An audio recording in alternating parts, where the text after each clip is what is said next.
চশমা museum, a house of world class, জলট্যাক মোড়, বহরমপুর মডার্ন হোটেলের সামনে।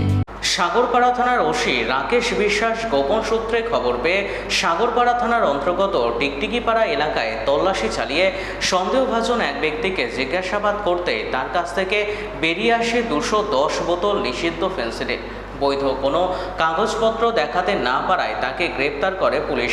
ধৃত ব্যক্তির নাম হাসিবুল শেখ, বাড়ি রানীনগর থানার অন্তর্গত বামনাবাদ এলাকায়। আজ তার নামে একটি কেস রেজিস্টার করে 10 দিনের পুলিশ হেফাজতের আবেদন জানিয়ে জেলা জজ আদালতে পাঠানো হয়।